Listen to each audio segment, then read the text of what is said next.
Boa noite a todos, que a paz de Jesus esteja conosco na noite de hoje. A gente vai dar início à nossa palestra da noite. Vamos então elevar o nosso pensamento a Deus, nosso Pai, a Jesus, nosso Mestre querido, agradecendo a oportunidade de estarmos aqui nessa casa, recebendo essas bênçãos divinas, esse amparo tão necessário em nossas vidas. Que cada um receba aquilo que esteja necessitando para o momento, que todos saiam daqui melhores do que quando entraram, amparados e socorridos espiritualmente, e que possam levar um pouquinho dessa luz e dessa paz também para os lares de cada um de vocês. Também pedimos à equipe espiritual da casa que abençoe e ilumine a todos os irmãos desencarnados que também se encontram aqui nesse momento, que sejam também atendidos e socorridos de acordo com as suas necessidades espirituais. Iniciando aqui a nossa palestra na noite de hoje com a prece que Jesus nos ensina. Pai nosso que estais nos céus, santificado seja o vosso nome, venha a nós em vosso reino, seja feita a vossa vontade, assim na terra como nos céus. Pão nosso de cada dia nos dai hoje, perdoai as nossas ofensas, assim como nós perdoamos a quem nos tem ofendido. E não nos deixeis cair em tentação, mas livrai-nos de todo mal, que assim seja. Hoje, para nossa alegria, a gente está recebendo a nossa companheira Rosane Rusante. Ela já fez algumas palestras online para a gente, hoje é a primeira palestra presencial. Espero que a primeira de muitas outras, que com certeza ela vai aceitar os nossos convites futuros. Né? Então, Rosane, fica à vontade. Boa noite a todos. Eu agradeço pelo convite, pela confiança, eu espero correspondê-la. Agradeço aos guias espirituais dessa casa, pelo sempre o apoio, o carinho que me deram. Sou recebida aqui. E vamos pedir, né, que os guias me intuam da melhor forma possível, que eu possa estar ajudando vocês de alguma forma, da melhor forma possível também, certo? Eu espero estar desenvolvendo ele dentro da temática espírita, né? Para que ajude a todo mundo. Depressão e espiritualidade. Tem muita gente... depressão todo mundo conhece, né? Então não é um tema novo para ninguém, espiritualidade também não. Mas até bem pouco tempo atrás, a depressão ela era considerada frescura, entre aspas, né? E aí diziam, dá um tanque de roupa para ela lavar, dá um trabalho para ele que ele vai estar fazendo, e é só trabalhar que passa. E a gente hoje sabe que não é bem assim. Hoje a gente entende que muitas pessoas devem ter sofrido muito com essa doença. A gente sabe que tem até mesmo componentes físicos, fisiológicos, e a gente vai estar falando sobre isso hoje. Os componentes fisiológicos, os componentes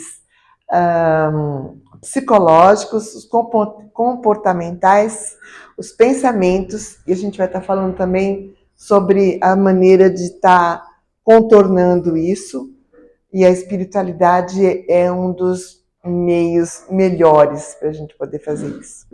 A depressão é uma doença psiquiátrica que afeta o emocional da pessoa, que passa a apresentar tristeza profunda, falta de apetite, desânimo, pessimismo, baixa autoestima, que aparecem com frequência e podem combinar-se entre si. Isso tem diversos graus, a gente sabe, né? Tem depressões que são realmente profundas, tem depressões mais superficiais. Tá na moda até a gente falar que eu tô triste e eu tô deprimido. Gente, não é assim. A tristeza envolve, a depressão envolve a tristeza, mas a tristeza não necessariamente é depressão. A gente pode estar deprimido, alguma coisa assim, mas a depressão é uma doença instalada que gera, que coloca todas as nossas emoções numa confusão muito grande, muito maior, e que aí a gente precisa de ajuda psiquiátrica, medicamentosa. Quem nunca, né, gente? Quem não conhece alguém que tenha depressão, então eu acho que essa pessoa não vive nesse planeta. Quem não conhece a si mesmo em alguns momentos em que sofreu algumas perdas e que isso foi difícil, né? Também não é desse planeta. Algumas pessoas dizem que é a doença do século, mas eu acho que é mais do que isso, né? É a doença da alma. Bom, existem algumas pessoas que dizem que a depressão é o mal do século. Existem alguns números da OMS, que é a Organização Mundial da Saúde, dizendo que 8% da população mundial, ou mais de 550 milhões de pessoas no mundo, possuem depressão em algum nível. Gente, a gente fala que só 8%, mas 8% é muita gente. E desses 550 milhões, 350 são mulheres, né? Porque tem esse componente emocional muito forte. E as mulheres têm essa coisa, assim, eu não estou falando só de mulher, eu estou falando do feminino, né? O feminino, ele sente as coisas com uma profundidade maior. Então, ele sente as alegrias, como também sente as tristezas e por aí vai. 11% são adolescentes. É muita gente, gente. A gente tem dados que falam que hoje no mundo existe um suicídio a cada 50 segundos. E todos os suicídios são acompanhados de depressões. Não são todos, né? Tem alguns que são induzidos, mas a maioria é por causa de depressão. Por aí a gente vê a gravidade e o quanto que o espiritismo pode estar fazendo para esses números diminuírem. A gente precisa fazer isso, gente. É uma questão de humanidade. É muito, muito, muito urgente. Porque é exatamente por onde pegam os espíritos obsessores que a gente vai ver um pouco mais lá para frente. Eles induzem esse processo e faz com que ele realmente seja muito cruel, muito, muito grave mesmo. Então, 18% são idosos. A gente costuma vincular muito a depressão com perda, né? Com insegurança, mas com a perda. E os idosos, eles perdem muito no sentido de que eles já não conseguem mais fazer as coisas que eles conseguiam fazer antes. Eles querem continuar produtivos, mas não é possível. Então, tudo isso faz com que eles entrem num processo depressivo chamado depressão geriátrica. Nos idosos, a necessidade de procurar outras atividades mais condizentes com a parte física deles é muito importante, mas a gente costuma dizer, tá triste porque tá velhinho, tá triste porque tá... enfim, e isso faz com que realmente eles fiquem mais depressivos ainda, e a escala de depressão geriátrica foge ao controle. 57% dos casos são decorrentes de questões de relacionamentos, principalmente os familiares. Brigas, perdas materiais ou morte de pessoas queridas, separações, etc.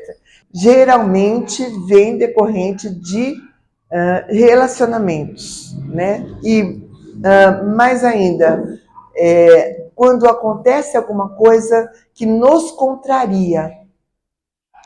A gente tem, todo mundo tem uma programação de vida, sonhos, coisas que gostariam que fosse assim, e quando acontece diferente, aí a coisa desaba, né? E aí a pessoa entra em depressão. Eu costumo dizer lá no meu consultório que um dos meus grandes aliados é uma propaganda de margarina Mas, assim, essa propaganda de margarina trazia sempre uma família, a mamãe, o papai, os filhinhos, num café da manhã maravilhoso, dando biscoitinhos um para o outro. Então, assim, a pessoa, quando não tem aquilo, então eu me deprimo.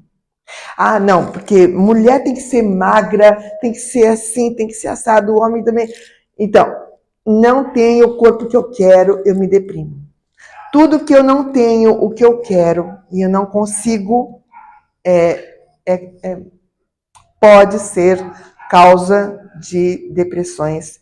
E até mesmo se torna grave, tá, gente? Não é uma coisa fácil. Não. 15% do total dos casos terminam em suicídios. 1 a cada 50 segundos no mundo. 70% dos casos poderiam ser curados com tratamento psiquiátrico, psicoterápico, terapias alternativas com medicação, reiki e a vinda a centros espíritas. Gente, o passe tem uma função primordial. Quando a pessoa chega no meu consultório com um quadro depressivo, assim, gente, olha, você está doente em 3 níveis: físico, psicológico e espiritual. Quando a gente está com a depressão, a gente precisa ser tratado nos 3 níveis, senão não adianta. Um nível sempre vai puxar o outro para baixo. Então, a gente indica um psiquiatra, a gente indica mudanças alimentares, mudanças comportamentais, mudanças de humor, mudanças de ver as coisas e vai lá no centro espírita. Ou vai num terreiro, ou vai num templo budista. Não importa. Deus precisa estar presente na vida daquela pessoa. E não está. Ah, mas eu sou... Gente, e olha, vou dizer uma coisa para vocês. Vou sair um pouco disso aqui. Eu conheço muito espiritualista, espírita, inclusive alguns dirigentes de casa espírita, que são depressivos, que estão deprimidos. Então, não é privilégio de uns ou de outros. Ah, eu sou espírita, eu nunca vou me deprimir. Ninguém conhece aqui um espírita que se suicidou. É mais difícil porque a gente sabe das consequências. Mas tem. Eu conheci vários. Uma pena. A gente lamenta muito. Lógico que as pessoas estão recuperadas hoje, já deram notícias. Mas não é privilégio de ninguém. É uma doença comportamental, emocional e espiritual. E física. Isso é importante a gente falar. 100% dos casos só podem ser curados pela força de vontade. Isso daqui é muito importante, gente. A força de vontade nossa precisa estar presente dentro da nossa proposta de cura. Se a gente não quiser mesmo, de verdade, a gente não consegue. E não adianta falar eu não consigo. Se falar eu não consigo, é a mesma coisa que dizer eu não quero. Precisa de uma dose muito forte de força de vontade para essas pessoas levantarem de manhã. A depressão é a não aceitação de uma realidade que não nos consideramos capazes de mudar. Sempre que acontece alguma coisa que a gente não aceita, que a gente não consegue mudar de alguma forma, a gente se deprime. Por isso que a morte é um dos maiores, a perda de entes queridos é uma das maiores causas de depressão. Porque a gente não pode fazer nada, gente. A gente só pode mudar dentro de toda a realidade que nos cerca. Só tem uma coisa que a gente pode mudar, que é a gente. É a maneira com que a gente enxerga essa realidade que a gente pode mudar. Fora isso, não tem nada que a gente possa fazer. Nada. Ah, eu vou mudar o outro, eu vou mudar a cabeça do outro. Cara, gente, desiste. Vocês vão passar a vida inteira tentando e não vão conseguir. Porque se Jesus pudesse fazer isso, já tinha mudado a todos nós. Se fosse possível, né? Existe a bendita da lei do livre-arbítrio, que precisa ser respeitada, né? Não adianta a gente querer ir contra ela. Então, querer que o outro mude é fácil. Muda você. E se você quiser, o outro muda também. Em todos os casos, encontramos decepções, fatos inesperados que vão de encontro a sonhos ou expectativas de vida. A não aceitação desses acontecimentos geram desequilíbrios emocionais que interferem na produção de hormônios da felicidade, como ocitocina, serotonina, adrenalina e outros que deixam os neurônios loucos, né? Eles deixam de funcionar como deveriam, gerando também a necessidade de medicamentos. Então, em primeiro lugar, para mim, mas aí eu vou puxar a brasa para minha sardinha. Em primeiro lugar, existe uma parte comportamental, gerada pela percepção, é a maneira com que nós percebemos aquela dor, maneira com que nós percebemos aquela contrariedade. Isso vai gerar a dificuldade dos hormônios e aí começa toda a parte física, cada vez mais dificultando.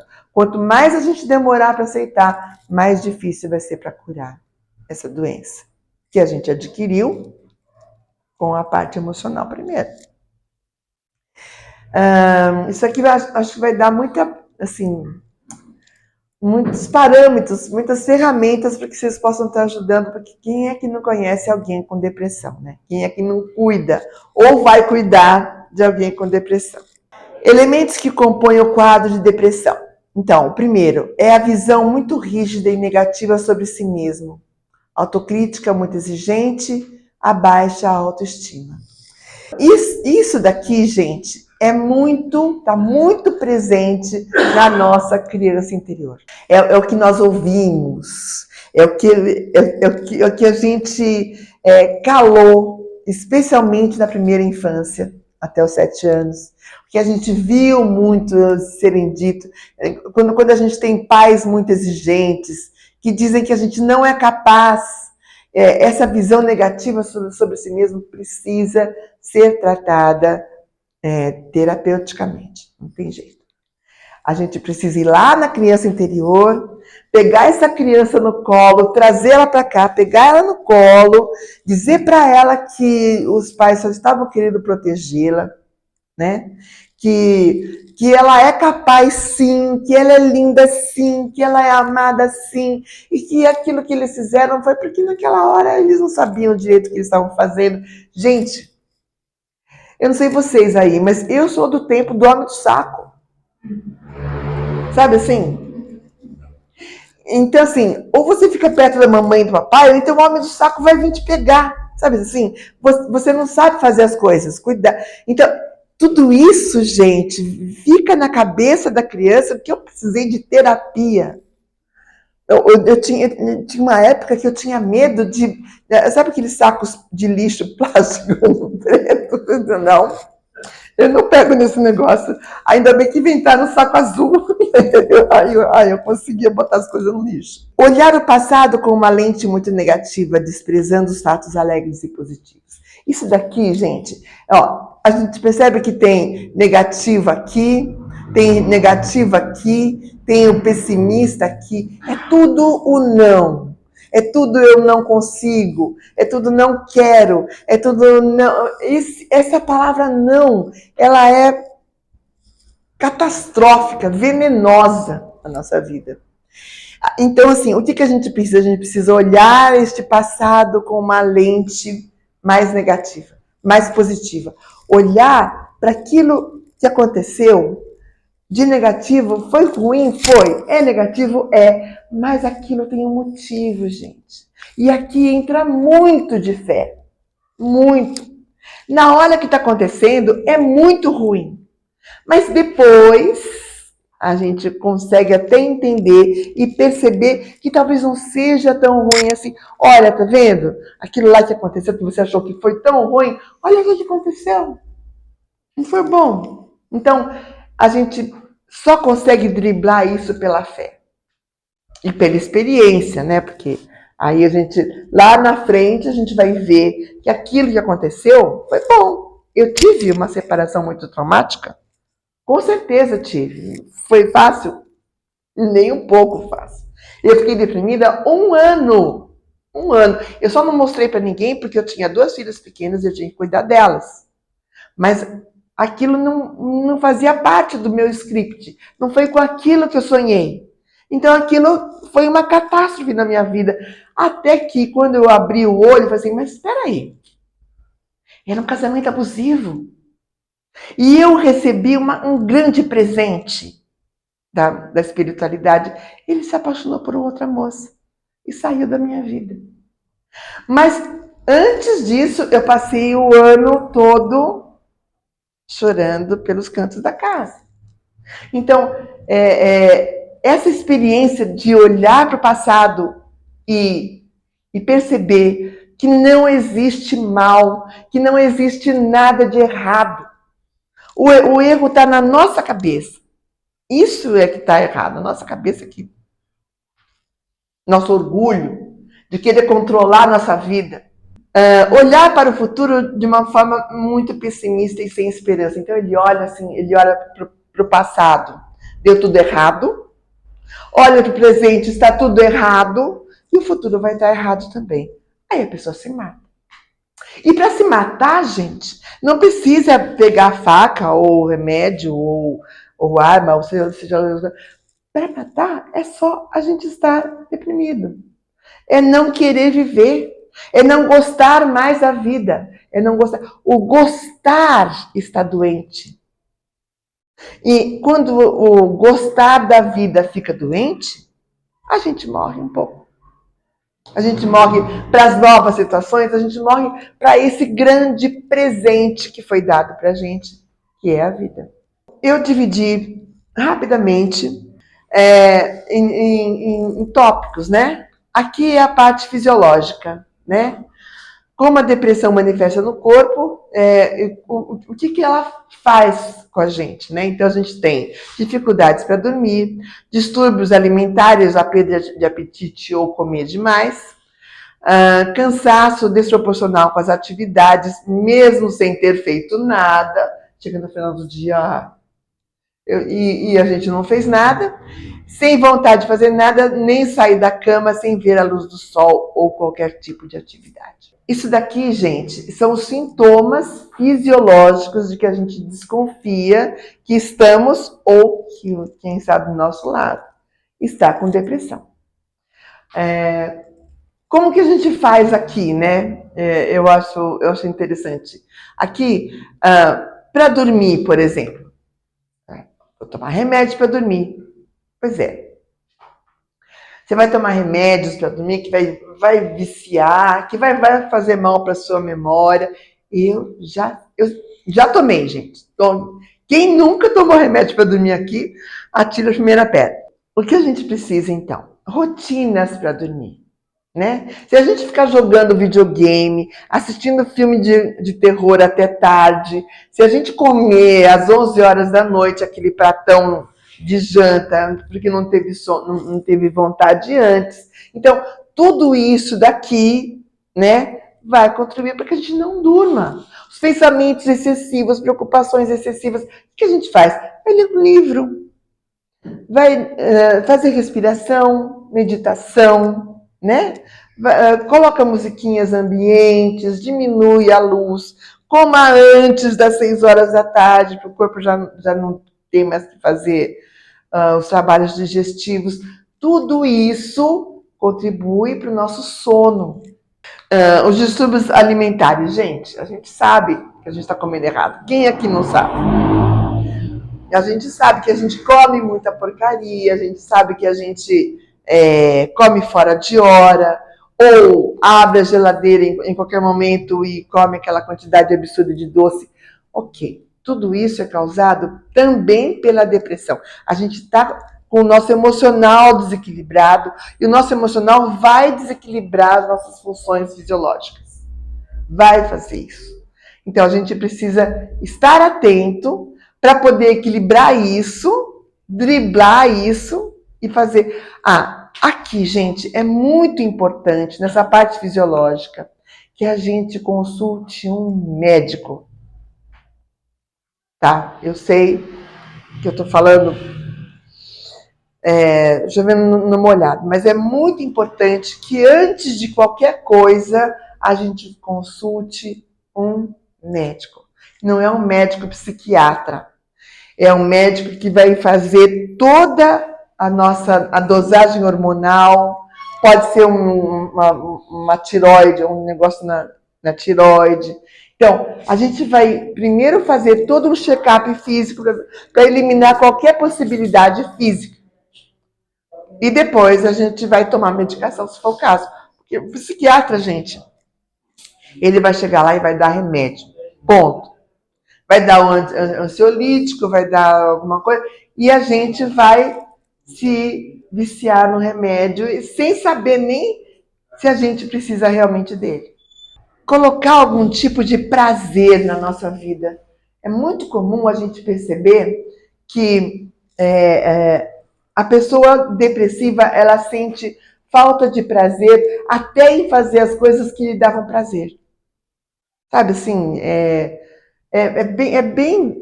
Quando vocês gostam, eu gosto muito de jogar vôlei, por exemplo. O dia que eu não quiser sair da cama para jogar vôlei, eu vou achar, eu tô doente. Estados de humor. Isso daqui é bem importante para que a gente entenda a depressão. É uma mistura de emoções causada por memórias traumáticas. É problema para Mad Men. Mas tem um filme interessante, chama-se Brilho Eterno de uma Mente Sem Lembranças. Como a gente queria de vez em quando, né? Como eu queria esquecer aquilo que aconteceu, como eu queria esquecer aquela pessoa que me fez mal, como eu queria esquecer aquilo que me causa dor. Gente, não tem como. Na verdade, tem. Seria um Alzheimer, uma doença fisiológica. O Alzheimer, ele proporciona isso, e acredito que boa parte das causas do Alzheimer é essa. Eu não quero mais pensar nisso. Ou então pau de macarrão. No meu tempo funcionava. Hoje em dia nem tem mais pau de macarrão para vender. Ainda bem. Que dava essas amnésias. O que a gente precisa fazer é ressignificar essas memórias. E aí a gente precisa de terapia. Sentimentos ruminados. Não é qualquer sentimento. É o sentimento que você fica ruminando. Sabe ruminando? Parece que a vaca, quando ela rumina comida, ela não engole, ela fica mastigando. Ela não digere aquilo.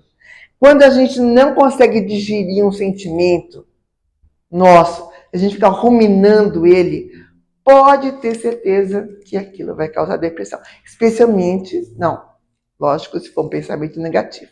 E isso é muito alimentado por obsessores, tá? Muito.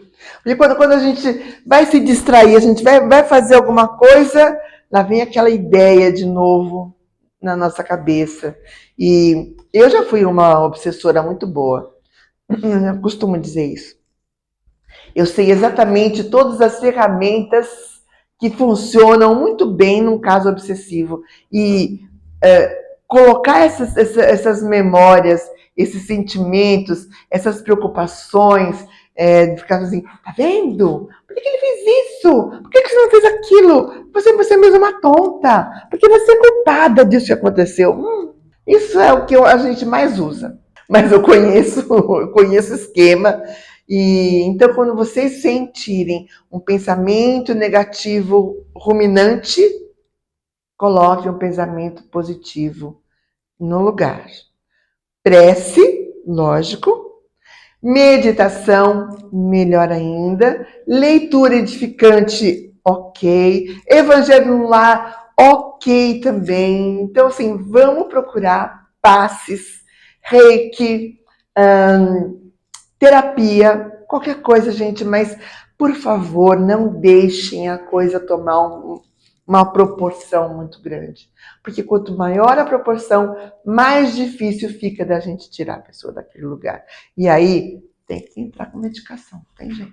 Os estados de humor. Tristeza profunda, raiva ou repulsa de si mesmo. A pessoa se machuca. E alguns se machucam até fisicamente falando, se marcam, né? Revolta contra Deus quando tem alguma morte, algum parente querido, culpa em relação ao passado. Geralmente, eu tenho tratado muito de relacionamentos abusivos e vítimas de abuso sexual. Impressionante, gente. Todas, 100% das pessoas se sentem culpados por alguma coisa, pelo abuso que sofreram. Mas algumas tinham 5 anos de idade. A culpa foi minha. Eu não devia ter feito isso. A pessoa foi atacada na rua. Eu não podia estar na rua. Gente, isso é cultural. Isso é absurdo. Mas essa culpa, essa raiva que você fica de si mesmo, esse machucar-se, tudo isso vem principalmente desses traumas, dessas memórias traumáticas. Preocupação em relação ao futuro, quando a gente projeta o passado e a gente sempre acha que não vai dar certo. A gente se acha só. Não é um disparate, gente. Se eu sou o anjo da guarda dessa pessoa e essa pessoa se acha só, eu tô lá do lado dela, eu tô lá tentando dar uma força e ela fala, tô sozinha. Sabe assim, a gente nunca está sozinha. E isso é uma certeza que a gente precisa ter muito forte. A gente nunca está só. A gente pode estar mal acompanhada, isso pode estar mesmo. E tá. Mas a gente sozinho, realmente, a gente não tá. Então, irritação, revolta com os acontecimentos, e aí, gente, irritação é um negócio interessante. Sabe por que o diabinho, não sei se vocês já viram, o diabinho é aquele bichinho vermelho, que tem uns chifrinhos, né? Um rabinho que tem uma seta e um tridente na mão. Vocês já viram isso, né? Sabe por quê? Gente, tem coisa que irrite mais a gente do que aquele bichinho ficar espetando a gente o tempo todo. Isso é ferramenta de obsessores. Ficar irritando, e a gente acha que é o outro que tá irritando. Essa pessoa me irrita. A pessoa não fez nada, a presença dela me irrita. Cuidado. Então, eu estou dando um monte de sinais amarelos para que a gente fique esperto e não deixar que esse tipo de coisa atinja a gente com a grandeza que atinge muitas vezes, né? Aqui a gente vai falar dos pensamentos. Então, a gente falou do fisiológico, a gente falou do humor, e aqui a gente vai falar dos pensamentos. E não é à toa que Jesus falou o bendito do orar e vigiar, porque esses pensamentos são as coisas mais difíceis que a gente tem para controlar. Então, a gente tem a autocrítica, o pessimismo e a desesperança.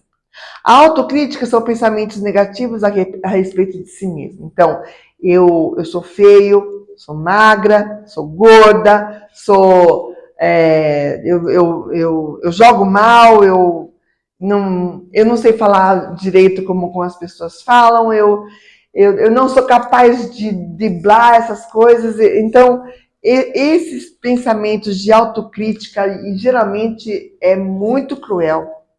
Geralmente a autocrítica vem de uma crueldade absurda com a gente mesmo.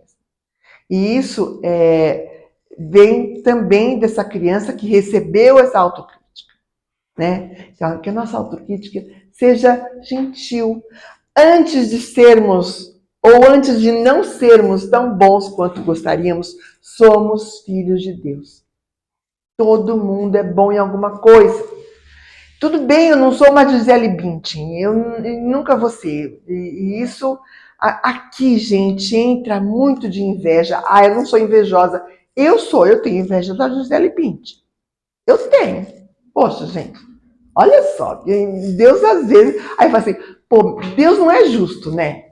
Dá tudo para uma criatura, mas ela vê se ela é feliz. As redes sociais são um instrumento fantástico para que a gente veja a pinga que todo mundo leva, que todo mundo toma, e ninguém vê o tombo que ninguém leva. Essa autocrítica precisa diminuir, uma crítica mais saudável. A gente pode ver os nossos erros, mas também a gente pode ver que são coisas que podem ser melhoradas. Se eu não consigo ver o que há de bom, parece uma distorção pelo foco somente pelas fraquezas, no que não é ideal, só percebendo os defeitos, as limitações. Eu não tenho só defeitos e limitações, eu tenho muita coisa de boa, todo mundo tem. Todo mundo tem, até uma pessoa cruel, sei lá, ele tem amor pela mãe dele, com certeza ele tem. Então, todo mundo tem alguma coisa de bom, a gente precisa aprender a ver o de bom em nós, transformar o que a gente só vê de ruim. O pessimismo são pensamentos negativos a respeito do passado. Tudo que me acontece é ruim. Esse tudo, gente, é muito complicado. Não é tudo, não. Não é tudo, não. Tem muita coisa boa. Mas o foco é no ruim. O foco é no negativo. O foco é que precisa ser modificado. Vocês entenderam? É colocar o foco em Deus. É colocar o foco no que é bom, no que é amoroso. Não existe nada que não seja amor na nossa vida. Se existe, é a gente que está fazendo. Então, a gente desconsidera tudo de bom que viveu, não percebe a sabedoria que adquiriu das dores, sempre que o outro tem melhor. Aí tem a desesperança, aqui é o futuro, né? Pensamentos negativos, só enxerga tragédias e repetições. E aí a gente coloca a culpa no governo, a gente coloca a culpa... isso não era assim. No meu tempo era tão bom. Então, será que era mesmo? Será que era tão bom assim? Mas a gente brincava na rua hoje. Coitada das crianças, fica tudo em casa. Gente, hoje tem outras coisas. Mas naquele tempo era melhor. Ok. Sabe assim, não vamos brigar por causa disso. Não é melhor nem pior, tá diferente. É diferente. O outro não é nem melhor e nem pior. É diferente. A gente não é melhor e nem pior. A gente é diferente. E que bom que a gente é diferente. Que bom. Aí tem o comportamento. O reflexo da filosofia, da fisiologia e o estado de humor e os pensamentos.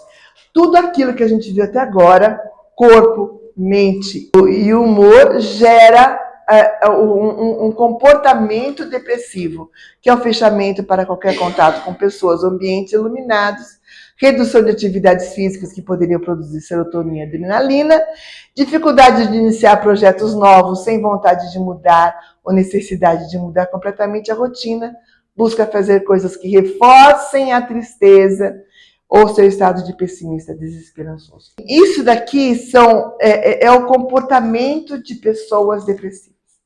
E aí entra os obsessores aqui, né? Os obsessores que não deixam sair da cama. Quando eles tomam o controle... Quem já leu livro espírita aqui? Quem já leu romances espíritas? É assim que eles agem. Sabe assim? Quanto mais você não fizer o que você precisa fazer para sair daquele estado, melhor. É assim que eles fazem. É assim que eles agem. E aí, a gente precisa do quê? Que está lá atrás? Força de vontade. Para sair daquele estado e entrar naquele estado que a gente quer. Eu não quero isso para mim. Eu quero outra coisa. E aí a gente levanta e vai para a vida. Mesmo sem que... mas eu não quero... Sabe assim? É ir contra a falta de vontade. É fazer apesar de. É gostar da pessoa apesar de. É reagir positivamente a um comportamento negativo. E a espiritualidade. Os espíritos obsessores, sejam inimigos do passado ou casuais, costumam insuflar todo o negativismo já presente na depressão, sugando as energias que o paciente usaria para reagir à doença levando em geral ao suicídio. Em geral, seu grande objetivo, pois leva o obsedado a níveis de sofrimento ainda maiores. O grande responsável pela minha tristeza, pela minha depressão, eu estou com o espírito obsessor. Então, é ele que está insuflando ideias em mim, é ele que está fazendo isso comigo. Gente, não é. Não é. Ele é uma consequência da minha não aceitação a alguma realidade que está acontecendo na minha vida. Eles se aproximam por afinidade. Se nós estamos numa positividade, se nós estamos na força, se nós estamos na fé, se nós rezamos, se nós nos iluminamos, não tem escuridão que possa chegar perto. Tudo bem, a gente não consegue ficar na luz o tempo todo. Somos seres humanos e a gente tem altos e baixos, ok? Mas para isso a gente tem a proteção dos nossos guias, anjos e protetores. Se a gente está contaminado por essa força negativa, é porque nós demos ouvidos muito mais à escuridão do que à luz. E aí, eu não estou falando de culpa, eu estou falando de responsabilidade. E se nós temos essa responsabilidade, ok, nós temos também a responsabilidade de mudar isso. E de mudar isso no mundo. Eu fiz uma palestra há um tempo atrás, até posso fazer de novo, sobre a providência divina, como a providência divina age na nossa vida. E a gente precisa muito acreditar nisso, acreditar nela. Ela dá todos os acontecimentos que a gente precisa para crescer. Se você não quer crescer, se a gente não quer crescer, então eu acho que a gente vai se deprimir. Porque é um livre-arbítrio que nós não temos. Todos nós fomos fadados à evolução. Se a gente não quiser evoluir, a gente vai estar nadando contra a correnteza, vai cansar, vai ficar doente, vai ser difícil, mas é a opção nossa. Entregar a nossa vida a Deus. Entregar a nossa vida à vida. Entregar a nossa vida à vida. Isso vai fazer com que a gente esteja protegido contra esse quadro tão negativo. Gente, eu sei que foi uma palestra meio pesada, né? Mas nem dá para fazer muita piada sobre isso. Geralmente eu faço mais. Mas é que realmente a gente precisa acordar, né? É um chacoalhão mesmo, para que a gente não permita. E nós temos o poder de entrar e nós temos o poder de sair. Só nós. Todo mundo que está em volta só pode ajudar a entrar mais ou a sair. Quem ajuda a gente a sair, espera a nossa vontade, espera a nossa prece. Quem ajuda a gente a entrar, não espera nada. Simplesmente eles esperam uma brecha que a gente dá e aí afunda mais ainda. Isso, gente, está em todos os livros espíritas. Os livros da Bíblia estão lotados disso. De empoderamento, o nosso poder sobre a nossa vida. Quando a gente chegar lá de lá, e a gente chegar e dizer, mas eu não fiz, não fez por quê? Eu não fiz porque eu estava com um obsessor, ele me achou. Volta lá. Aqui, esse tipo de desculpa não funciona. Tudo bem, é um atenuante, mas não funciona. Porque até o livre-arbítrio é o que vai valer quando a gente chegar do lado de lá e a gente for fazer a revisão da nossa vida, o que a gente fez, o que a gente não fez. A cura. A fisiologia é aceitar a medicação, porque tem gente que nem aceita.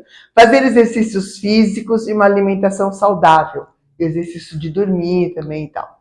Os pensamentos, necessidade de psicoterapia para rever a visão que está tendo do passado, do presente e do futuro. Reinterpretar e entender qual a sua dieta emocional e mudar a perspectiva de vida. Isso daqui, gente, mudar a perspectiva de vida. Isso dá um trabalho, é o que sei, mas eu adoro. Comportamento, força de vontade que levam a mudar sua rotina. Estados de humor, adquirir compaixão consigo mesmo, com a vida, com as pessoas. Adquirir gratidão para ver as coisas boas e entender que as coisas ruins também podem ser muito positivas e que contribuem para a sua vida. Espiritualidade, tratamentos espirituais, frequência nas casas espíritas. Então, gente, aqui tem um componente muito interessante. Ser grato. Eu adoro o Ho'oponopono. Falo isso o tempo inteiro, né? Sinto muito, me perdoe, reconheço, errei. Te amo e eu sou grato. E isso não é para falar para Jesus, ele sabe. É para falar para a situação. Eu sei porque você está aqui. Você está aqui para me fazer aprender. E eu sou grato por isso. Difícil isso, né? É difícil quando a gente pega uma situação que a gente não quer. Mas acontece. Nosso corpo se alimenta de comidas físicas como fruta, carne, massa, saladas, legumes. Sem ela, ele fica fraco, adoece e leva até a morte. Nossa alma também precisa de comida, mas é uma comida um pouco diferente. Ela precisa de prazer, ela precisa de alegria, ela precisa de positividade, ela precisa de fé. Tudo isso nos coloca em contato com o prana, que nos dá condições para viver uma vida plena. A depressão tem vários níveis, desde as mais leves até as mais severas, mas em todos os casos podem ser evitados ou curados com a consciência de que somos todos filhos amados do Pai, que nunca nos abandona e nos oferece experiências de crescimento, nunca de castigo ou punição. Tenhamos fé nesse amor, tudo está certo como está. Sejamos gratos sempre. É um tema muito vasto, se vocês quiserem maiores informações, se vocês quiserem rever esses pensamentos, se alguém se identificou em alguma coisa, depois fala comigo, eu tenho cartõezinhos, a gente pode dar uma olhadinha, né? Se conhece alguém que esteja precisando, é só falar comigo também, que a gente vê o que pode fazer. É importante a gente se ajudar. Isso é muito grave. O que eles querem, o que os seres da escuridão querem, que a gente esteja cada vez mais apagado, para que eles possam sugar, para que eles possam se alimentar. E a gente tem luz. A gente não é assim. Isso é mentira. É mentira. Somos seres iluminados, sim. Mas a gente vai fazer uma prece hoje especial para os deprimidos que nós conhecemos, para nós mesmos, para a nossa família. Um movimento de perdão a todas as tristezas profundas que sentimos e que, na verdade, eram grandes presentes, grandes alegrias. Pedimos perdão pela nossa ingratidão, pedimos perdão por não nos considerarmos dignos e capazes do amor de Cristo. Senhor, bendito seja sobretudo pela dor irmã, pois que ela de Ti nos aproxima. Prostramo-nos perante Tua obra imensa, mesmo que a nossa parte nela seja o cansaço. Nada temos a pedir-te, porque tudo é sábio e perfeito na Tua criação. Mesmo o nosso sofrer, mesmo a nossa imperfeição, que é passageira. Aguardamos no posto do nosso dever o nosso amadurecimento, e na Tua contemplação, Senhor, buscamos o repouso.